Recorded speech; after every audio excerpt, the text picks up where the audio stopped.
Hello students, today we're going to learn about informational text elements. We're going to learn about our essential question is, what are some common features in informational texts? And also,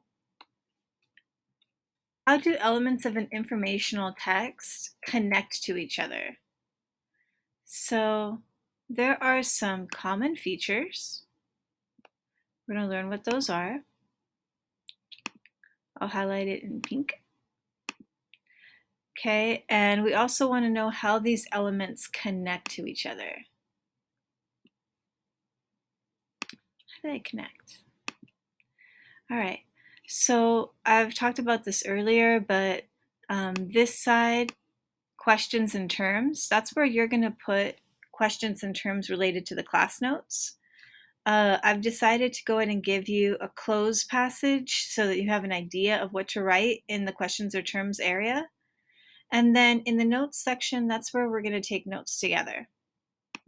Okay, when you're done, you're going to answer this essential question using the notes that you have learned in class. Okay, so let me go ahead and make this black.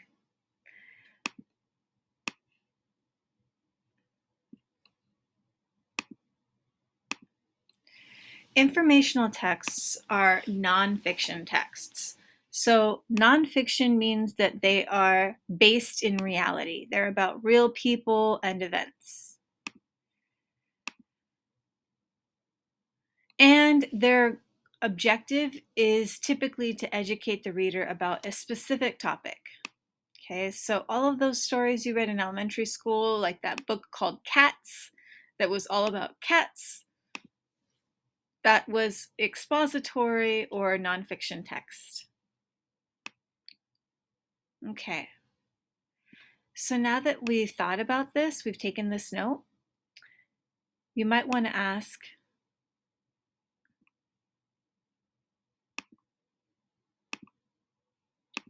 what's a blank blank? Okay, it just says right here, informational texts. Look also at the topic. What are informational text elements? So what do you think goes here? Okay, what is an blank blank? So this has to be a vowel, right? This word has to start with A, E, I, O, or U. What do you think is the question that matches this term? Next.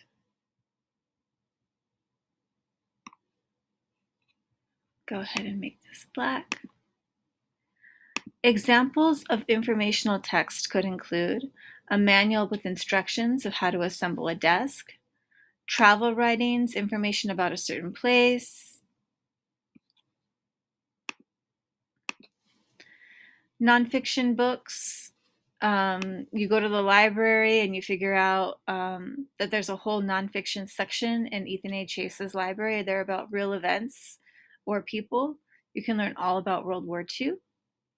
Other examples of informational text that you might be familiar with are Scholastic News, National Geographic Magazine, Newsela or Newsella, your history and science textbooks, newspapers, or the research papers that you're going to have to write.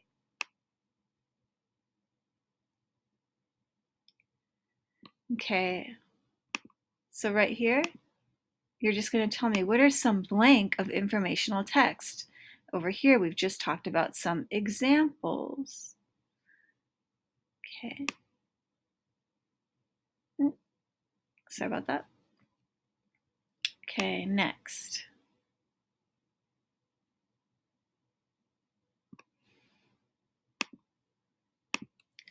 All informational texts are blank. We've talked about this section in the library. It's different from fiction. It's about real events or people. There are no fictional characters. They have an organized structure instead of a plot. This is going to be note number 3. You're going to match it to the Q column. Note number 3. Make sure you number your notes, okay? Okay. So now we're going to talk about formatting. This is really important, so it's like a subheading. I'm going to go ahead and highlight it yellow.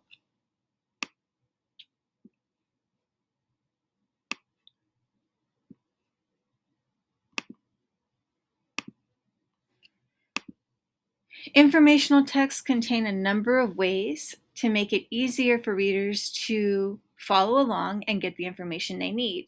These characteristics include written cues. Written cues can be like the title, the headers, the subheadings. When you're looking at an informational text, sometimes you're going to see a word that's in bold or italicized type that's going to explain important vocabulary. There could be information off to the side that kind of gives the main points inside the article. If you're looking at an informative book, it normally has a table of contents that lets you know where you can find certain chapters. So also in the history textbook that you have, there's an index with, if you look at the back of your history textbook, it will tell you, oh, if I'm looking for monarchs, right? You look up the word monarch in the index, you'll see what pages in the book talk about monarchs. Okay, table of contents, you'll figure out which chapters to go to for certain information. Like if I'm looking for information on ancient Greece, I'm going to be reading chapter 4, right? Because I don't want to learn about the Egyptians because that's chapter 3. Okay, also thinking about your history textbook, you're going to notice lots of maps. There's diagrams. If you're reading something that is a digital text, you might also see it accompanied with video or infographics.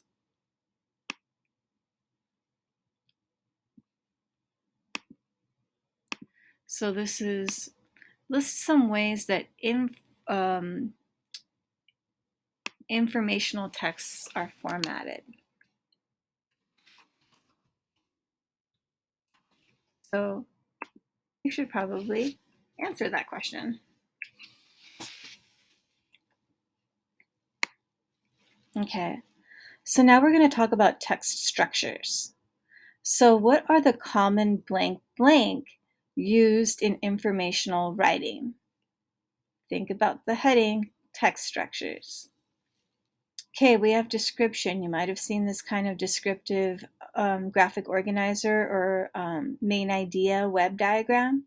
You would put Ethan A. Chase, right? That's your main idea, right? You're going to be talking all about Ethan A. Chase. You might be talking about ASB, other classes that are offered, core classes, other electives, football, volleyball, and I don't know, school lunches. Okay, so description, you're giving a lot of description about one thing, right? Everything else is adding to that description.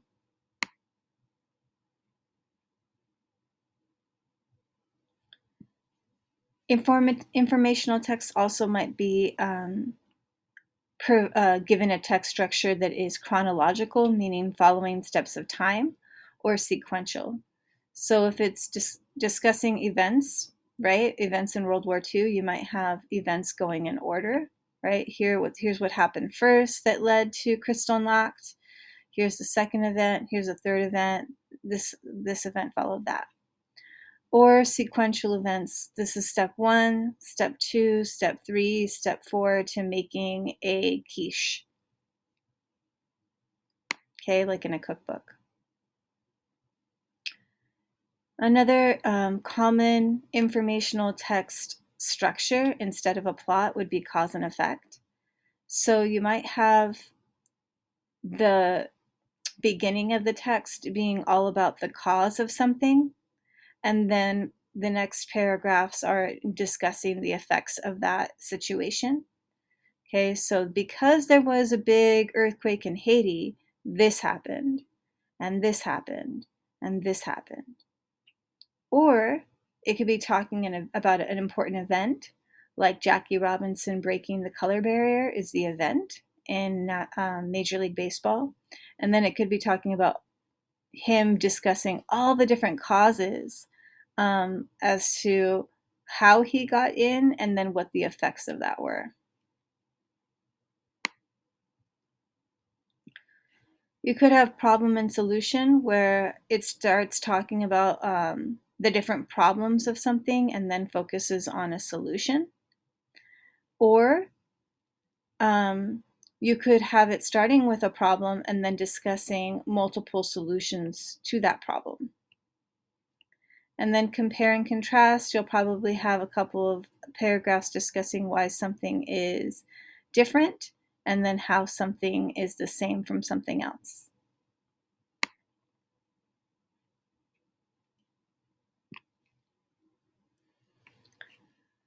There are 4 major categories of informational text. There's literary nonfiction. It can include biography, which is story about somebody's life. Memoir is a story that somebody writes at the end of, or when they're older, looking back at their younger life and talking about their accomplishments and also their failures. A memoir is a kind of autobiography. Auto means self, bio means life, and graph means write. So an autobiography is when somebody writes about their own life. Technical books and essays are all literary nonfiction. Procedural writing is like cookbooks and instructional manuals. They offer step-by-step guides. Expository writing, that is what we've been focusing on. That's where you see these important text features like the infographics or the videos, the sidebar, table of contents, all that. This is writing that has, its goal is to show readers facts using reliable sources. And we'll get into what facts are and what reliable sources are in a minute. There's also argumentative or persuasive writing. That's writing that has the goal of shifting the way that the reader is thinking or feeling about a topic.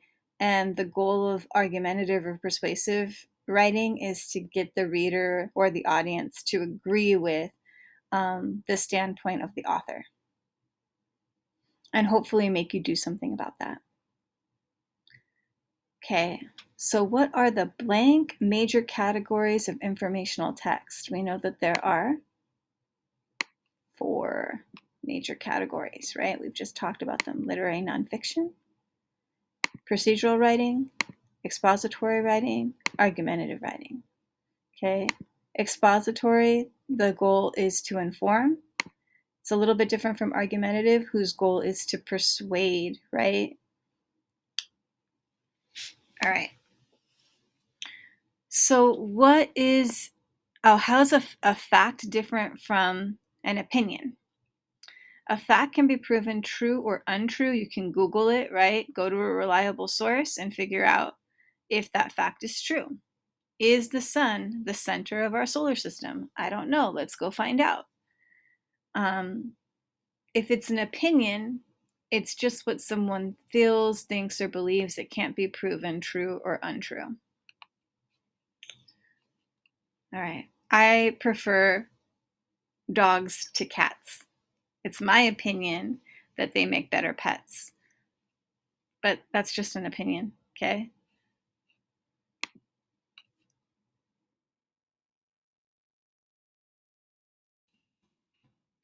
So then what's a reliable source? Okay.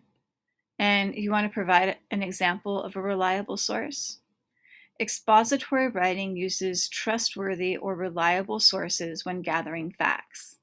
Reliable sources include scholarly websites that end in .edu or .gov.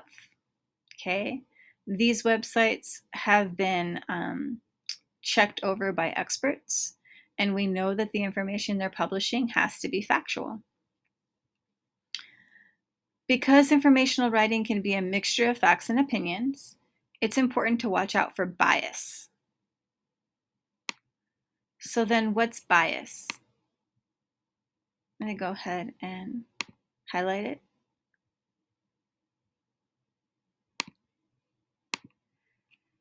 Bias is being in favor or against an idea, thing, or person, usually in a way that's closed-minded, prejudicial, or unfair. There can be political biases where somebody favors one Democratic Party over another and always votes according to that political party because they're biased. There could be religious biases, right? For better or for worse, I was raised Christian, right? So that's the worldview that I use when I look at the world.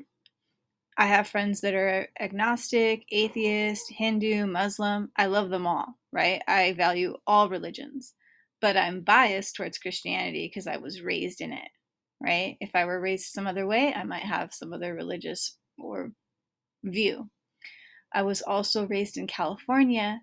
California tends to be a very democratic state, right? And so Democrats are the overwhelming majority in California. So we tend to be more liberal. So if you ask me about my views about LGBTQ, I'm more open, right? If you ask me about um, like views on race, I'm like views on social economics, like should poor people be given help from the government? Absolutely, right? Those are all political views that I probably have because I was born in California, which is a liberal state. Okay, maybe if I was born in a more conservative state, I wouldn't have those views. Okay, I was born Hispanic. So I have certain views about race, right? And I like spicy food because Mexican food tends to be spicier. So I'm biased towards spicy food and believing that that tastes better than food that is more nuanced in its flavoring. Okay, so if I taste something that doesn't have that much spice, somebody else might think it tastes good. I might think that it doesn't because it's not spicy.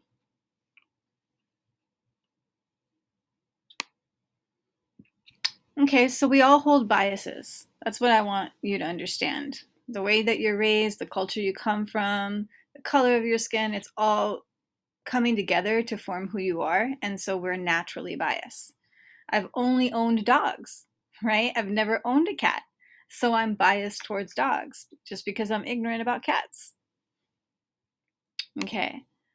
So because everybody carries their bias, you have to think about how things are being written and what the purpose of that piece is.